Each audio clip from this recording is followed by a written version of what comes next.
요즘 이제 가족 간에 금전 거래를 많이 하잖아요. 많이 뭐 예전도 많이 했지만 요즘에 그런 뉴스들도 되게 많이 나오는 것 같아요. 근데 가족 간에 뭐 그 금전 거래 잘못하면 특히 뭐 계좌 이체하거나 뭐 세금 폭탄 맞는다 뭐 그런 이야기도 많은데 이때 뭐 어떤 점을 유의해야 될까요? 우선은 최근에 봤던 뉴스는 이제 그겁니다. 네. 금리가 올라가니까 오히려 가족 간에 빌리는 게 싸다. 그 얘기를 이제 뉴스에서 접했었거든요. 이 돈을 가족 간에 빌린다라는 거 했을 때는 사실 가족이 형제가 아니라 대부분 뭐냐면 부모가 이제 자녀 세대한테 이제 빌려주는 거죠, 대부분. 왜냐하면 실질적인 이제 자산을 형성을 더 많이 하셨을 테니까. 근데 대부분 이제 그 자금을 빌려줬다라고는 하지만 실질적으로 살펴보면 이제 증여인 경우가 너무 많습니다, 사실. 근데 이제 그걸 포착할 수 있는 루트가 엄청 많이 늘어난 거죠, 최근에. 그래서 이제 이거를 더 이슈화 되는 거고. 첫 번째로 이제 만약에 이 돈을 진짜 실질적으로 빌리신다고 하면 차용증을 저는 무조건 쓰셔야 돼요. 네. 차용증을 뭐 세무조사가 나와서 그때 허겁지겁 쓰시는 분들이 가끔 있으신데 너무 이제 티나는 행동이십니다, 사실은. 당일 날짜에 쓰시고 네. 저는 이제 좀 말씀드리는 세팅 방법이 네. 그 날짜에 채권자와 채무자의 인감증명서도 발급을 해라. 그러면은 발급한 날짜가 이제 찍히기 때문에 네. 그리고 뭐 우체국 가서 확정일자를 받는다거나 뭐 공증사무실 가서 이제 공증까지 뭐 받으시는 분들도 가끔 있는데 나아가서 이렇게 하시는 분들도 있습니다. 자녀가 부동산이 있으면 거의 다 근저당권 설정하시는 분도 있으세요. 정말 명확하게 하겠다고. 네. 그 날짜에 그 인감증명서 떼더라도 이게 진짜 실질적으로 그날 썼는지 알 수 없다라고 하실 네. 수도 있잖아요. 네. 저는 이제 스캔해가지고 전자 이메일 보내놓으십시오, 본인한테. 네. 왜냐면 전자 이메일은 시간 날짜가 다 찍혀 있으니까. 왜냐면 이제 결국 국세청 분들도 이걸 이제 네. 믿어주시려고 하는데 이게 차용증이라 믿어주고 싶더라도 뭔가 이제 입증할 만한 게 없으면 사실 합리적 경제인으로서 이걸 믿을 수 있겠느냐라고 할 수밖에 없거든요. 그러니까 서로의 오해를 이제 만들고 피곤하게 만들지 않기 위해서는 네. 명확하게 그런 것들을 이제 도입하시는 게 좋고요. 그 다음에 빌려줄 때도 당연히 뭐 예를 들어서 자녀한테 뭐 3억 원을 빌려준다 네. 라고 하면 이 빌려줄 때 3억 원 이체를 할 때 네. 적요 정도는 무조건 쓰십시오. 네. 뭐 아들 누구에게 네. 얼마 빌려줌. 그리고 아드님은 당연히 이제 이자를 어느 정도 설정을 하셔야죠. 네. 아드님은 이제 당연히 이제 법정에서 정하는 이자율은 사실 4.6%가 있는데 네. 그거에 대해서는 이제 사실은 이제 차익분에 대해서 그 1,000만 원 이상 차이가 나면 네. 그것도 증여 재산가액으로 보기는 합니다. 근데 실질적으로 그러면 2억 1,700만 원 정도 하면 4.6% 곱하면 그게 1,000만 원이 안 나와요, 1년에. 1년에. 네. 네. 그러면은 그거는 이자 안 줘도 되지 않느냐라고 말씀을 하시는데 합리적 경제인이면 이자를 받는 게 당연하죠. 그렇죠. 왜냐면 2억 원을 하다못해 은행에만 넣어놔도 지금 금리를 얼마 받는데 네. 이 합리적 경제인의 선택 방법이 아니다라고 오해를 살 수 있기 때문에 일정한 이자는 무조건 주셨으면 좋겠어요. 그리고 그 이자를 지급을 할 때도 마찬가지로 적요를 쓰셨으면 좋겠습니다. 소소한 팁들이 많네요. 네. 사실 적요 쓰는 거 어렵지도 않고 그 다음에 그 차용증 쓴 거를 스캔해가지고 이메일 보내는 것도 그래서 돈 드는 것도 아니고 이 별거 아닌데 이런 것들 안 함으로 인해서 네. 추후에 소명 왔을 때 너무 네. 필요하세요. 네. 그리고 소명이 바로 오지 않아요. 그렇겠죠. 대부분 이제 예를 들어서 자녀분이 이걸 받고 나서 네. 주택을 바로 취득해서 뭐 주택 취득자금 소명서를 썼다거나 네. 뭐 이런 것들의 형태가 있어서 조사를 할 수 있을 때는 바로 단시간 내에 한 6개월 정도 이내에 펼쳐질 수는 있겠지만 네. 그게 아니라고 하면 뭐 유의미하지 않다라고 넘어갈 수도 있죠. 그러면은 그게 대부분 조사 한 3년 있다 올 수도 있거든요. 그러니까 이자 지급도 대부분 한 1, 2년 하면 연락도 안 오는데 뭐 그냥 넘어가지 하고 이제 막 갑자기 멈추세요, 그거를. 네. 근데 이게 5년 있다 올지 10년 있다 올지 모릅니다. 왜냐면 상속세랑 증여세는 이제 네. 이게 기간이 아주 길기 때문에 대부분 10년 정도 보셔야 돼요.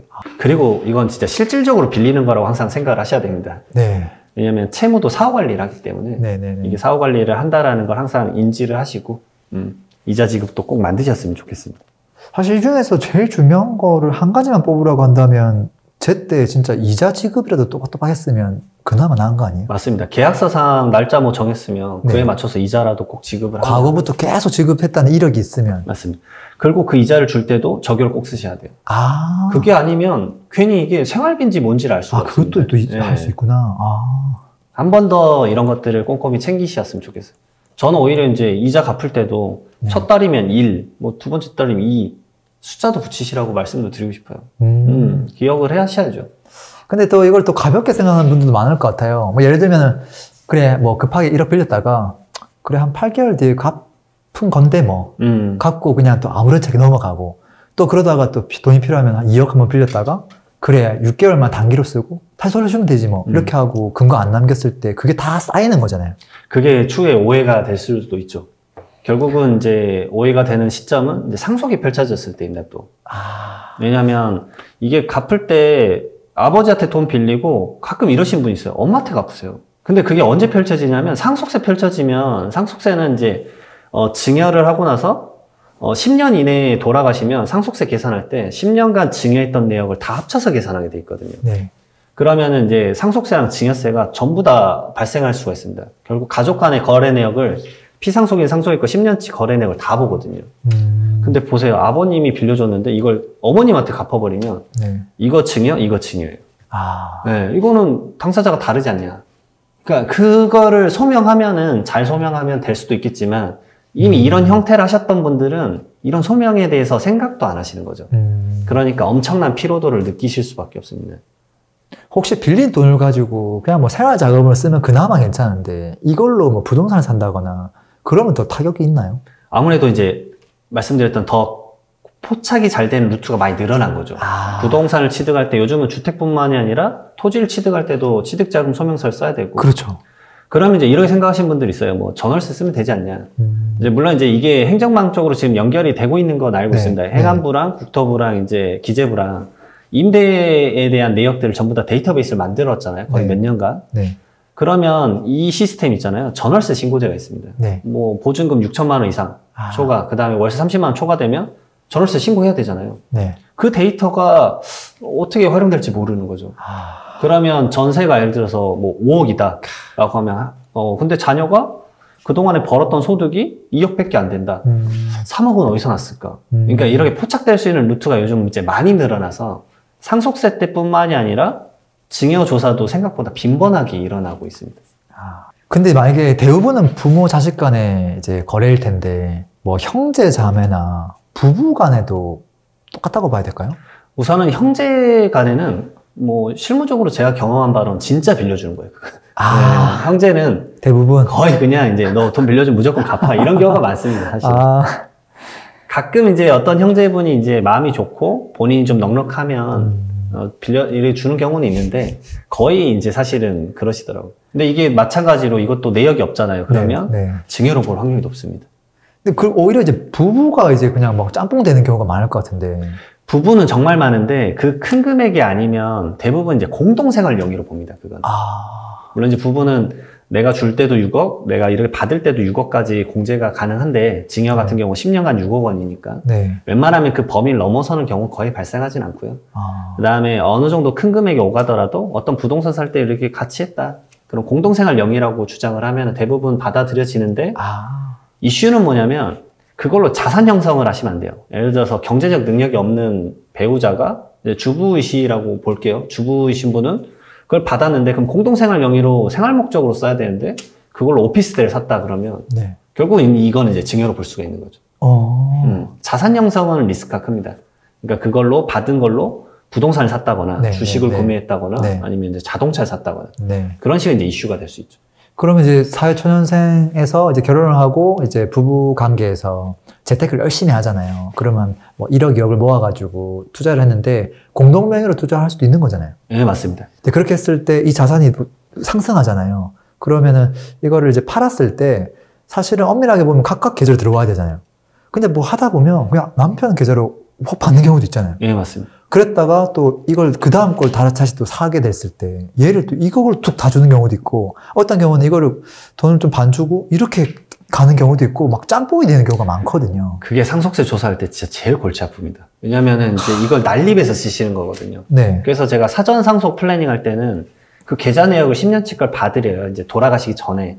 그러면서 이런 금융 습관은 정말 좋지 않다. 그러니까 세법적으로는 좋지 않다. 물론 이제 두 분이 신뢰에 의해서 이렇게 거래를 하시는 건 이해는 가는데 그러면 처음에 그 원소스가 어디서 발생했고 그때 경제적 능력이 없었던 배우자는 결국 증여받고 투자 시작한 거 아니냐. 근데 그런 오해들이 쌓일 수밖에 없다. 그리고 금액이 가끔씩 갭차가 생기는데 그러면 그게 대출인지 아니면 다른 금액에서 어떻게 또 들어온 건지 왜 남편은 계속 소득 벌어서 예를 들어서 7억인데 3억 더 얹어가지고 또 10억짜리 사고 그럼 3억에서 5대5 그 10억짜리는 5대5인다 그러면 1억 5천 또 그 시점에 또 증여를 한 게 될 수밖에 없었기 때문에 그러면 증여 이때도 했고 이때도 했고. 아니, 그걸 따지는 거 자체도 쉽지 않을 것 같은데요. 너무 어렵습니다. 그 역으로 소명하는 건 너무 힘들 것 같고. 네.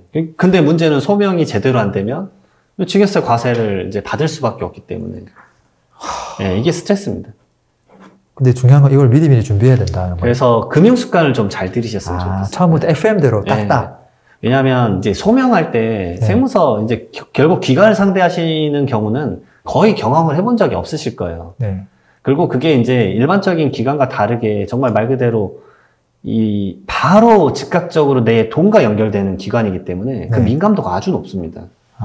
그래서 저는 항상 좀 주의를 하시라고 말씀을 드려요.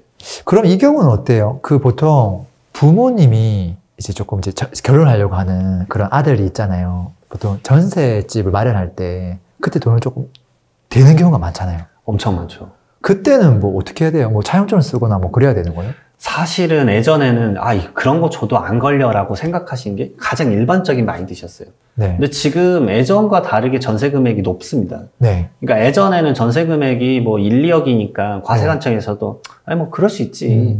뭐 생활 터전 시작하니까. 그러니까 정보망이 그때는 또 밝혀낼 수 있는 루트가 뭐 취득자금 소명이나 전월세 신고제나 뭐 이런 게 없기 때문에 웬만하면 이제 넘어가는 분위기였는데 네. 지금은 그런 루트가 이제 너무 많고 그런 거 잡아내는 건 사실 컴퓨터가 잡아내거든요. 네. 그러니까 띠띠띠 이렇게 불이 들어오면 그런 거를 이제 과세관청에서 또 조사를 할 수밖에 없지 않을까. 그래서 요즘은 이제 전월세 그런 금액도 물론 높아졌고, 그러니까 예전에 1, 2억이면 내가 소득 번 걸로 입증하는 분위기가 가능했거든요. 네. 근데 지금은 전세가 막 5억, 10억 이래버리면 그렇죠. 그 자금은 결국은 저 자녀가 직접 읽어서 내기에는 거의 불가능한 수치가 많기 때문에 네. 거기에 대해서 이제 조사가 올 수 있습니다. 그래서 차용증을 쓰시는 게 좀 맞죠. 아니면은 말 그대로 깔끔하게 증여세 신고를 해버리던가. 그리고 차용증 쓰실 때 약간 좀 더 이제 부연 설명을 몇 가지 더 드리면 네. 자녀분이 경제적 자력이 있으셔야 돼요, 무조건. 네. 왜냐하면 경제적 자력도 없는 예를 들어서 미성년자나 이제 막 갓 20살 된 자녀한테 10억 빌려주고 차용증을 썼다고 가정을 해보면 네. 연이자 뭐 예를 들어 4.6%를 썼다. 그 자녀분이 연에 4,600만 원 변제할 수 있을까요? 없죠. 그거를 이제 또 볼 수도 있습니다. 합리적 경제인이라면 그걸 갚을 수 있을 것인가? 그러니까 말 그대로 자녀가 경제적 자립도가 좀 있어야 네. 이자도 좀 줄 수 있는 자력이 되는 거니까. 그 원래 줄 때 자산가분들은 말 그대로 원천징수까지 원래 합니다. 이자도 결국은 상대방, 그러니까 부모님한테는 이자를 받았으니까 이자 소득이거든요. 네. 이자 소득이 이게 이제 비영업 대금의 이익이라고 있어서 네. 지방소득세까지 포함하면 이제 27.5%를 원래 원천징수를 해야 됩니다. 네. 이건 거의 다 이제 사실 이것까지 하시는 분 거의 없으신데 이제 제 고객인 자산가분들은 이거 딱 지키세요. 일말에 이제 오해도 쌓이고 싶지 않고 난 진짜 이거 빌린 거다. 네. 그걸 진짜 갚으세요, 원리금을. 항상 차용증 제가 말씀드릴 때 오해하시는 게 뭐냐면 증여로 안 걸릴 것 같은 얘기라고 받아들이시는 분들이 있는데 이건 진짜 차용증인데 증여로 오해받지 않기 위해서 이걸 말씀드린 거라고 인지를 하셨으면 좋겠어요. 네, 생각을 좀 네. 달리 가져가셔야 된다. 아무 생각 없이 들을 때는 걱정이 없는데 뭔가 들으면 들을수록 더 불안하고 더 공부해야 될 것 같고 그런 생각도 좀 많이 들긴 해요. 그래서 조금이라도 안전장치를 저는 하시라. 왜냐면 스트레스가 심하시거든요. 세무서에서 전화 오면. 그리고 가슴이 놀라세요, 진짜. 세무조사라는 표현은 뉴스에서 보시게 되면 막 기업 들어가서 막 파란 막 상자에다 담아서 나오는 막 그런 거 생각하시니까 공포가 좀 심하죠. 실제 통지가 어떤 식으로 와요? 우편물로 그냥 딱 옵니다. 딱 와요? 네. 근데 이제 우편물도 딱 두 종류입니다. 진짜 명확한 거는 거기에 세무조사라고 적혀 있어요. 이거 나오면 큰일 난 거예요. 그냥 무조건 세무사님을 이제 상담을 받고 접근하셔야 돼요.